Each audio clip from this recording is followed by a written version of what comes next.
ISKCON বাংলাদেশের সভাপতি সত্যরঞ্জন বাড়ই বলেছেন, চিন্ময়ের মতো ইসকন বহিষ্কৃত নেতাদের কার্যকলাপের জন্য ইসকন দায়ী নয়। ইসকনকে নিয়ে মিথ্যা, বানোয়াট ও উদ্দেশ্যপ্রণোদিতভাবে অপপ্রচার ছড়ানো হচ্ছে বলে দাবি করেন তিনি। সকালে রাজধানী স্বামীবাগ ইসকন মন্দিরের সংবাদ সম্মেলনে এসব কথা বলেন তিনি। জানান, ইসকন একটি আন্তর্জাতিক সংগঠন, ভারতীয় সংগঠন নয়।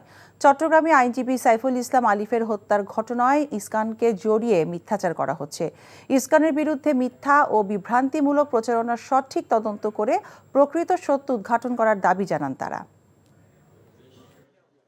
সাইফুল ইসলাম আলিফের নৃশংস হত্যাকাণ্ডের প্রেক্ষিতে ইসকন বাংলাদেশকে নানাভাবে জড়িয়ে উদ্দেশ্যপ্রণোদিতভাবে আমাদের ধর্মীয় ও সামাজিক ভাবমূর্তিকে ক্ষতিগ্রস্ত করার অপচেষ্টা চলছে। আমরা সরকার, প্রশাসন, গণমাধ্যম ও দেশবাসীর প্রতি উদাত্ত আহ্বান জানাই। ইসকন বাংলাদেশের বিরুদ্ধে চলমান মিথ্যা ও বিভ্রান্তিমূলক প্রচারণার সঠিক তদন্ত করে প্রকৃত সত্য উদ্ঘাটন করে যথাযথ ব্যবস্থা গ্রহণ করুন। একদম বাজে কথা বলবেন। আপনি কি বলতে চাচ্ছেন? এই চাঁদনি আপনার গায়ে এসে পড়েছে? আজে বাজে লোক কোথাকার।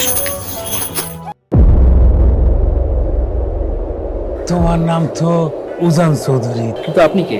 আমারে তোমার চেনার কথা না, তোমার দাদার আমলের মানুষ। আমার নাম সাজবাতি। চাঁদনি, আবার কবে দেখা হবে?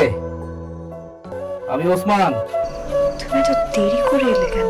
আমি তো এই ফার্স্ট টাইম এখানে এলাম। আমি তোকে অনেক বছর ধরে খুঁজে বেড়াচ্ছি। এই সব কিছুর জন্য তুই দায়ী।